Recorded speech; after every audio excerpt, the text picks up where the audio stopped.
ہمارا خطبہ جمعہ کلام کا تقریر کا عنوان اور موضوع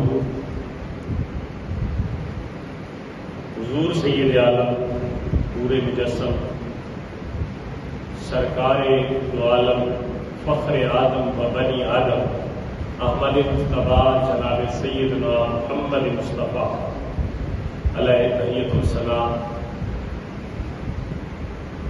آپ کا سب سے پیارا دوست کون ہے؟ جن کو جناب پیغمبر خدا نے فرمایا کہ یہ میرے پیارے دوست ہیں، ان لوگوں کو ہم سمجھتے ہیں فرمان مصطفیٰ صلی اللہ علیہ وسلم کی روشنی میں کہ کن لوگوں کو ہمارے پیارے نبی صلی اللہ علیہ وسلم نے اپنا سب سے قریبی دوست فرمایا ہے۔ ہم اگر نسبت کا دعویٰ کریں نا، ہم نسبت غلامی کا دعویٰ کرتے ہیں کہ ہم رسول اللہ صلی اللہ علیہ وسلم کے غلام ہیں، آپ کے امتی ہیں۔ ہم یہ دعویٰ کریں گے کہ ہم غلام ہیں، امتی ہیں۔ اب دعوے میں کہاں تک سچے ہیں؟ وہ ہمارے عمل، ہمارے کردار، ہمارے اخلاق، ہمارے معاملات سے ظاہر ہوتا ہے کہ ہم دعویٰ کر رہے ہیں نا ہم امتی ہیں اور ہم حضور صلی اللہ علیہ وسلم کے غلام ہیں۔ غلام وہ ہوتا ہے جو اپنے آقا کی بات پہ عمل کرتا ہے، وہ اس کو کما حقوق غلام کہا جاتا ہے۔ ویسے سمجھانے کے لیے کہ ہم کہتے ہیں کہ جی ہم غلام ہیں، لیکن رسول اللہ صلی اللہ علیہ وسلم نے بھی کن خوش نصیبوں کو فرمایا کہ یہ میرے پیارے دوست، ان کو امتی بھی نہیں فرمایا، ان کو غلام بھی نہیں فرمایا، بلکہ ان کو فرمایا یہ میرے دوست ہیں۔ اور وہ لوگ جو یہ صفات کے حامل ہیں جو اب میں آپ کے سامنے بیان کرنا چاہ رہا ہوں، میں نے ایک روایت پڑھی، روایت کوئی قصے کہانی والی نہیں بلکہ فرمان مصطفیٰ صلی اللہ علیہ وسلم، جامع ترمذی کی حدیث 2347 یعنی 2347 انٹرنیشنل نمبر ہے۔ اور میں نے پڑھی تو وہ بڑی مجھے اس نے ایک مزہ دیا اور مجھے پڑھ کے بڑا ایک قلبی کیفیت حاصل ہوئی، اور پھر میں نے چاہا کہ میں اس کو اپنی عوام تک پہنچاؤں، لوگوں تک پہنچاؤں، مبادہ کہ اس کو سن کر ہم مسلمان سننے والے سنانے والے حضور سید عالم صلی اللہ علیہ وسلم کے فرمان کے مطابق حضور کے قریبی بن جائیں۔ وہ روایت جو ہے میں آپ کے سامنے پڑھوں گا، اور وہی موضوع میرا صرف وہی ایک حدیث ہی ہے، وہی ایک حدیث سے موضوع ہے، اسی پہ آپ نے توجہ کرنی۔ ان ابی امامہ عن النبی صلی اللہ علیہ وسلم، حضرت ابو امامہ باہلی رضی اللہ تعالیٰ عنہ روایت فرماتے ہیں، یہ راوی ہیں اور صحابی ہیں۔ آپ روایت فرماتے ہیں عن النبی صلی اللہ علیہ وسلم قال، اور یہ کہتے ہیں کہ میں نے نبی کریم صلی اللہ علیہ وسلم سے یہ بات سنی، ان سے روایت فرماتے ہیں، یعنی نبی پاک صلی اللہ علیہ وسلم سے روایت فرماتے ہیں کہ آپ نے یہ ارشاد فرمایا، آپ نے یہ ارشاد فرمایا۔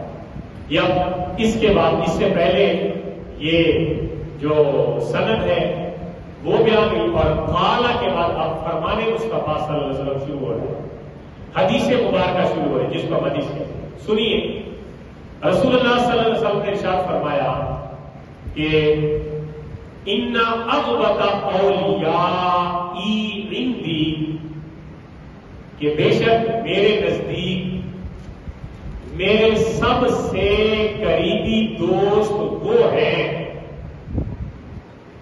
ان اغبط اولیائی عندی، فرمایا میرے سب سے قریبی دوست وہ ہے، یہاں تک فرما کہ اس کے بعد 7 قسم کے لوگ حضور نے بیان فرمائے۔ کتنی قسم کے؟ بولے ذرا۔ 7 قسم کے لوگ، اور ان سے پہلے حضور نے یعنی جو انعام ہے نا، جو نتیجہ ہے وہ پہلے ایڈوانس میں بتا دیا کہ یہ جو 7 قسم کے لوگ ہوں گے، ان 7 قسم کے لوگوں کو مجھ سے بہت زیادہ قرب حاصل ہوگا، یعنی وہ میرے دوست ہوں گے، اولیاء ولی بمانا دوست۔ وہ میرے دوست ان میں پہلا لمؤمن، حضور نے فرمایا کہ ایسا شخص جو مؤمن ہوگا، سچا مومن ہوگا، وہ میرا دوست ہوگا۔ لفظ ہے لمؤمن، سچا مومن ہوگا۔ مومن ہوتا کون ہے؟ پہلے تو یہ تعریف بیان کی گئی کہ مومن ہوتا کون ہے، پھر ہم اس پہ دعا کریں گے کہ اللہ تعالیٰ الحمدللہ ہم ایمان والے ہیں، اللہ تعالیٰ ہمیں اس پہ استقامت عطا فرمائے۔ آمین کی دعا کرتے ہیں۔ کچھ بول بھی لیا گیا، کچھ آپ کا بیان کرتا ہے بول، اللہ تعالیٰ ہمیں ایمان کی دولت پہ استقامت عطا فرمائے۔ اونچا سا یہ نا، ایمان کی دولت پہ اللہ تعالیٰ ہمیں استقامت عطا فرمائے۔ ذرا محبت اللہ کو چاہتی ہے۔ مومن ہوتا کون ہے؟ اللہ، اس کے فرشتوں، اس کی کتابوں، اس کے رسولوں، اس کی تقدیروں پہ ایمان رکھنے والا مومن ہوتا ہے۔ یہ نظر نہیں آتا، یہ عقیدے کی بات ہے، یہ اندر کی بات ہے۔ ایمان نظر نہیں آتا، غیر بڑی چیز ہے ایمان۔ اور قرآن کی پہلی سطر میں قرآن جب اپنی تعریف کرتا ہے نا، بسم اللہ الرحمن الرحیم، الف لام میم ذالک الکتاب لا ریب فیہ، یہاں تک تو قرآن کی بات ہے نا، یہ وہ کتاب ہے جس میں کوئی شک نہیں، ھدی للمتقین۔ اس کے بعد اس کی شانیں، یہ متقین کے لیے ہدایت ہے۔ اور متقین الذین یؤمنون بالغیب، یہ بات ہے، وہ لوگ جو غیب پر ایمان رکھتے ہیں، غیب پر۔ اور غیب کیا ہے؟ جو ہمیں نظر نہیں آتا، اور ایمان بھی ہمیں نظر نہیں آتا، ایمان نظر نہیں آتا۔ ہاں تو فرمایا الذین یؤمنون بالغیب، جو غیب پر ایمان رکھتے ہیں۔ اللہ ہم سے غیب نظر نہیں آ رہا، فرشتے ہم سے غیب نظر نہیں آ رہے، تمام رسول جو گزر چکے وہ نظر نہیں آ رہے، کتب جو ہم سے قرآن سے پہلے نازل ہوئی وہ نظر نہیں آئی، لیکن تمام چیزوں کے برحق ہونے اور منزل من اللہ عقیدہ رکھنا اس کا کہ یہ اللہ نے اتاری ہے یا اللہ نے ان کو مقام دیا ہے، اس کو ایمان کہتے ہیں۔ اس کو کیا کہتے ہیں؟ ایمان۔ ایمان اب نظر نہیں آتا، وہ اندرونی ایمان ہے۔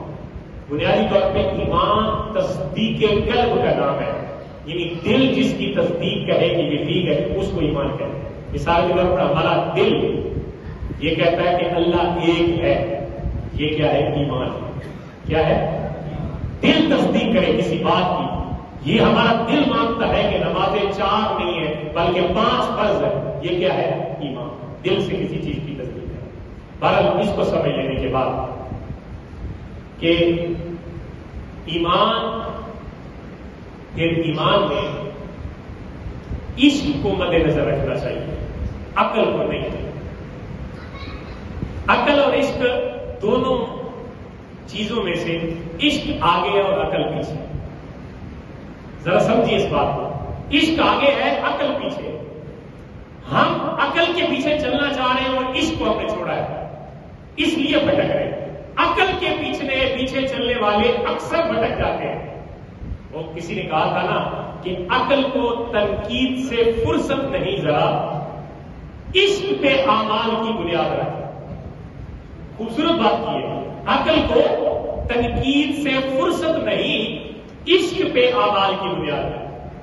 عقل تو ہر وقت کہتی ہے اس میں یہ مسئلہ ہے، اس میں یہ خرابی ہے، اس میں یہ کمزوری ہے، اس میں یہ مسئلہ، یہ عقل کہتی ہے۔ عشق جب ہوتا ہے تو پھر یہ کمزوریاں شمزوریاں نظر نہیں آتی اور نہ ہی دیکھی جاتی۔ 2 مثالیں آپ کو میں اس کی بتا دوں عشق کے حوالے سے۔ حضرت ابو عبیدہ رضی اللہ تعالیٰ حضور صلی اللہ علیہ وسلم کے صحابی، آقا علیہ السلام کی دعوت انہوں نے کی تھی اور حضور سید عالم صلی اللہ علیہ وسلم کو بکری کی گوشت کی جو رانیں ہوتی تھی نا، ان کو کیا کہتے ہیں؟ رانوں کو کیا کہتے ہیں؟ پٹ کہتے ہیں، رانے۔ ہاں، جو بازو ہوتے ہیں بکری کے، پٹ، رانے، یہ ان کا گوشت رسول اللہ صلی اللہ علیہ وسلم کو بہت محبوب تھا اور آپ بڑا شوق سے کھاتے تھے، بلکہ طلب بھی فرمایا کرتے تھے۔ بعض اوقات اگر اس طرح کا معاملہ ہوتا کہ گوشت کیا جاتا تو آقا علیہ السلام کی بارگاہ میں اگر بھیجا جاتا تو جو آپ کو محبوب تھا گوشت کھانے میں وہ بکری کی ران کا گوشت محبوب تھا. تو آپ کی جب دعوت کی گئی، حضرت ابو عبیدہ نے دعوت کی تو رسول اللہ صلی اللہ علیہ وسلم دعوت پہ تشریف لے گئے. آپ نے فرمایا مجھے بکری کی ران کا گوشت دیجیے. حضرت ابو عبیدہ نے اٹھایا اور دے دیا. آقا علیہ السلام نے خود تناول فرمایا، کھا لی. آپ نے فرمایا اور دے. آپ نے دوسری ران میں اٹھا کے دے دی. اب یہ ذرا بات قابل ہو رہا ہے، دوسری ران میں اٹھا کے دے دی. آپ نے وہ بھی تناول فرمائی. آپ نے فرمایا اور دے دو. اب جب تیسری طلب کی نا تو آگے صحابی تھے، ایک تو انہوں نے ہمیں سمجھا دیا اور دوسرا ہم تک یہ بات پہنچنی تھی. انہوں نے کہا یا رسول اللہ دو ہی تھی جو میں نے آپ کو دے دی، دو ہی تھی جو میں نے آپ کو دے دی اور آپ نے تناول فرمائی. تیسری تو ہے نہیں کیونکہ اگلے بازو کی ران پکی ہوئی تھی اور اس میں دو ہی تو حصے ہوتے، تیسرے کا حصہ آئی نہیں. لیکن اللہ کے محبوب صلی اللہ علیہ وسلم نے تیسری ران طلب فرمائی. آپ نے فرمایا تیسری کو مجھے دے دو. اب عقل یہ کہتی ہے کہ بھائی رانی دو پکی ہوئی ہے، تیسری آتی کدھر سے ہے یا آتی کہاں سے، کیسے صحابی دیتا؟ عقل بھی یہ دیکھ رہی ہے اور بالکل واضح ہے کہ رانی دو پکی ہوئی، تیسری تھی نہیں. اور یہ بھی ہے کہ بکری کے اگلے بازو جو تھے وہ تھے ہی دو، تیسرے تین تھے نہیں. تو تیسری طلب حضور نے کیوں فرمائی؟ کیوں آپ کو پتہ نہیں تھا؟ پکی ہوئی دو ہے تو تیسری طلب فرمائی. ذرا غور، یہ میں آپ کو سوال اس لیے بتا رہا ہوں تاکہ آپ کے ذہن میں بات سب بیٹھ جائے کہ آپ نے جب تیسری طلب فرمائی ہے تو آگے سے صحابی نے فرمایا یا رسول اللہ دو ہی تھی جو میں نے آپ کو دے دی. اب اللہ کے محبوب صلی اللہ علیہ وسلم نے کتنے پیارے انداز میں تربیت بھی فرمائی اور قیامت تک آنے والے لوگوں کو یہ بتا دیا کہ لوگوں عقل کے پیچھے نہیں چلنا بلکہ عشق پہ اعمال کی بنیاد رکھنی ہے اور ایمان رکھنا ہے. آپ نے فرمایا خدا کی عزت کی قسم اے ابو عبیدہ اگر تو خاموش رہتا اور نہ بولتا اور اسی جس برتن میں گوشت پکا ہوا تھا وہاں سے اٹھا کے مجھے گوشت دے دیتا تو اللہ کی قسم آج آپ کے برتن میں رانوں کا گوشت کبھی ختم ہی نہ ہوتا. کوئی سمجھ نہیں آئے گا. آج رانوں کا گوشت ختم نہ ہوتا. آپ بول پڑے. آپ نے فرمایا کہ گوشت تیسری ران نہیں فرمایا اگر تو نہ بولتا اور مجھے گوشت اٹھا کے دے دیتا تو وہ سارے اللہ رانے بنا دیتا. کیوں؟ ایک معاملہ یہ ہے کہ جب رسول اللہ صلی اللہ علیہ وسلم کی پسند تھی نا اللہ تعالیٰ رسول کی پسند میں اپنے محبوب کی پسند پہ راضی ہے.